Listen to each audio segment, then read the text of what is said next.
Hello everyone, welcome back YouTube channel. जैसा कि मैं आप सभी को बता दूं कि काफी सारे स्टूडेंट्स की यूएफएम लगी थी फेज फर्स्ट में और फेज सेकंड में। दोनों फेज के बारे में इस वीडियो में डिस्कस करने वाले हैं। थोड़ा सा आप वीडियो में अंत तक बने रहिएगा। चैनल पर यदि आप हमारे नए हो तो चैनल को जरूर सब्सक्राइब कर लीजिएगा। अब सबसे पहले कारण समझ लेते हैं यूएफएम किस वजह से लगती है, क्यों लगी होगी और इसका रिजल्ट कब तक आता है, क्या पूरा प्रोसेस होता है, पूरा इस वीडियो में बताने वाले हैं। बस आप वीडियो में अंत तक बने रहेंगे तो आपको एक एक पॉइंट समझ में आएगा।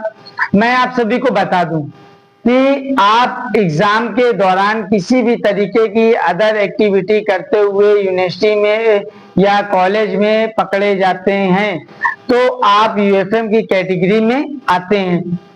पहली कैटेगरी ये हो गई। दूसरी कैटेगरी, आप यदि कॉपी में किसी भी तरीके का अपना परिचय देने की कोशिश करते हैं, चाहे वो आप रोल नंबर लिख दें या मोबाइल नंबर लिख दें या सर मुझे पास कर दीजिए या कुछ अदर एक्टिविटी करना, ये सारी एक्टिविटी जो है यूएफएम की कैटेगरी के अंतर्गत पाई जाती हैं। यदि आप तीसरी कैटेगरी ये होती है, काफी सारे स्टूडेंट्स हेडफोन का यूज करते हैं, मोबाइल का यूज करते हैं, वो सारे स्टूडेंट्स यूएफएम की कैटेगरी में भी पाए जाते हैं। अब क्या पूरा प्रोसेस है, क्या किस तरीके ये यूएफएम हटती है, इसके भी बारे में हम पूरा आपको बताने वाले हैं। यूएफएम हटने का जो पूरा प्रोसेस है, आपकी यदि यूएफएम लग जाती है एग्जाम के दौरान, आप बिल्कुल भी परेशान मत होइए। सबसे पहले आप एक क्लेरिफिकेशन तैयार कीजिए, उस क्लेरिफिकेशन को बिल्कुल नीट एंड क्लीन तैयार कीजिए। ऐसा क्लेरिफिकेशन होना चाहिए जिससे ये प्रतीत हो कि आप प्रोफेशनल कोर्स कर रहे हैं, उसी तरीके प्रोफेशनल आपका क्लेरिफिकेशन है। ठीक, अब बात कर लेते हैं जैसे क्लेरिफिकेशन आपको कैसे डालना है, क्या करना है, पूरा सारी चीजें आपको बताने वाले हैं।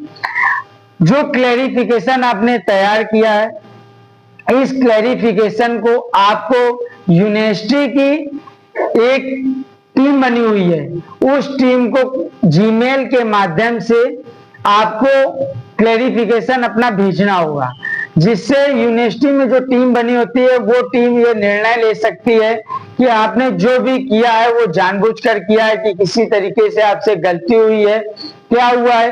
तो जब आप क्लेरिफिकेशन भेजेंगे, क्लेरिफिकेशन भेजने के बाद यूनिवर्सिटी आपको आपकी ही जीमेल पर 17 से 14 डेज के अंदर आपको रिप्लाई करेगी।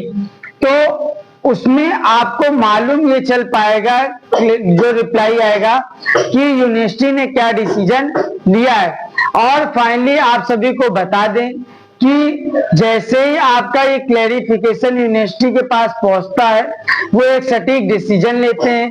या तो आपका पूरा सेमेस्टर होल्ड कर सकते हैं, या तो आपका पूरा ईयर होल्ड कर सकते हैं, या तो आपका उसी सब्जेक्ट में पार्टिकुलर आपको बैक दे सकते हैं। तो ये तमाम सारे कैटेगरी होती हैं जो कि यूनिवर्सिटी ये इस पे निर्णय ले सकती है। अब क्या निर्णय लेती है ये आपको क्लेरिफिकेशन के माध्यम से ही मालूम चल पाएगा। अब फाइनली बात कर लेते हैं कि इसका रिजल्ट जो है कैसे आता है, क्या होता है। तो जब भी आपकी यूएफएम, मान लीजिए मोबाइल नंबर, रोल नंबर या किसी चीट वगैरह की वजह से आपकी यदि यूएफएम लगती है, तो आपका जो रिजल्ट है वो रिजल्ट होल्ड कर दिया जाता है। अब रिजल्ट आता कब है इसका फाइनली, तो जो रिजल्ट है वो आपका रेगुलर का रिजल्ट, जिस सेमेस्टर में आप हैं उस सेमेस्टर का रेगुलर का रिजल्ट जब रिलीज हो जाएगा, रेगुलर के 20 से 30 दिन बाद आपका कैरी ओवर का रिजल्ट आएगा। कैरी ओवर के रिजल्ट के बाद 10 दिन लगभग बाद यूएफएम का रिजल्ट रिलीज किया जाता है। तो यानी कि आप समझ लीजिए, जैसे कि मैं आपको एक सिंपल सी बात बता दूं, आपकी यदि 5th सेमेस्टर में यूएफएम लगी हुई है, अब जो रिजल्ट इसका आना है तो वो कब तक आएगा। तो फाइनली बिल्कुल भी परेशान मत होइएगा, इस बात को ध्यान रखिएगा जो मैं बता रहा हूं। जब आप 6th सेमेस्टर का एग्जाम देने जा रहे होंगे, 5th सेमेस्टर में लगी थी, 6th सेमेस्टर का जब आप एग्जाम देने जा रहे होंगे, उसके 5 से 6 दिन पहले आपका जो यूएफएम का रिजल्ट है वो रिलीज किया जाता है। तो यानी कि आपको समझ जाना चाहिए कि कैरी ओवर रेगुलर दोनों का रिजल्ट आ जाने के बाद ही आपका जो यूएफएम का रिजल्ट है वो आउट किया जाता है। और मैं आपको बता दूं कि काफी स्टूडेंट्स जो फाइनल ईयर के स्टूडेंट्स होते हैं, 7th सेमेस्टर 5th सेमेस्टर के स्टूडेंट्स होते हैं, ये लोग कॉपी में मोबाइल नंबर लिखने की कोशिश करते हैं। तो इनको लगता है मोबाइल नंबर लिखना कोई बड़ी बात नहीं है, लेकिन आपको बता दें जब कॉपी स्कैन की जाती है, स्कैनिंग के समय कॉपी के अंदर आपने क्या लिखा है क्या नहीं लिखा है सारी चीजें क्लियर मालूम चल जाती हैं। मोबाइल नंबर लिखने का जो मेन पर्पस, मेन उद्देश्य स्टूडेंट्स का ये होता है कि जो स्टूडेंट्स हमारी कॉपी को चेक करेगा वो हमें इस मोबाइल नंबर पे कांटेक्ट करेंगे। कांटेक्ट करने के बाद उनको हम कुछ पैसे पे कर देंगे और फाइनली मेरी जो बैक आ रही होगी या मैं उस सब्जेक्ट में यूएफएम लग रही होगी तो वो हमारी ना लग के मुझे नंबर मिल जाएंगे। तो काफी सारे स्टूडेंट्स का मैंने देखा है कि बताते हैं खुद कि सर मुझे कॉल आई, 4 सब्जेक्ट में उन्होंने मोबाइल नंबर लिखा, 2 सब्जेक्ट की कॉल आई, उसमें उन्होंने कुछ पैसे भी पे किए। पैसे पे करने के बाद फिर जब उनका रिजल्ट देखा गया तो रिजल्ट उनका फाइनली होल्ड था, उसमें यूएफएम शो कर रहा था। तो इस तरीके आप लोग बिल्कुल भी एक्टिविटी मत किया करिए कि आपके पैसे भी गए, नंबर भी नहीं मिले, उस सब्जेक्ट में कुछ मान लीजिए पास भी हो सकते थे तो बिल्कुल ही आपके 0 कर दिए गए या आपके अदर सब्जेक्ट पे इफेक्ट पड़ा। तो ये तमाम सारी प्रॉब्लम्स दिक्कतें आती हैं यूएफएम के स्टूडेंट्स को। तो इसलिए आप सभी से रिक्वेस्ट है कि बिल्कुल भी आप लोग इस तरीके की एक्टिविटी करने की कोशिश मत कीजिएगा।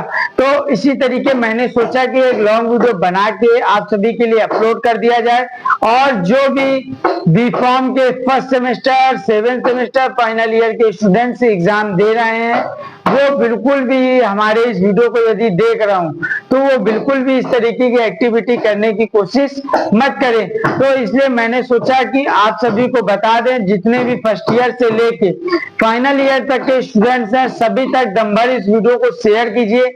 आपके एक शेयर से मान लीजिए कोई इस तरीके की एक्टिविटी करने को सोच रहा है तो वो फिर सोचेगा नहीं, उसको समझ में आ जाएगा कि किस तरीके की हमें दिक्कतों से सामना करना पड़ सकता है। तो इसलिए आप लोग शेयर जरूर करिएगा इस वीडियो को। Thank you watching for this video. मिलते हैं आपको नेक्स्ट वीडियो में। इसी तरीके के अपडेट पाने के लिए हमारे चैनल को सब्सक्राइब कीजिए और यदि आपकी यूएफएम लगी हुई है तो आप मुझे कमेंट सेक्शन में अपनी कमेंट करके राय बताइएगा कि आपकी किस रीजन से यूएफएम लगी है, तो मैं आपको एक सटीक सोल्यूशन बता सकूंगा। Thank you watching for this video. मिलते हैं आपको नेक्स्ट वीडियो में।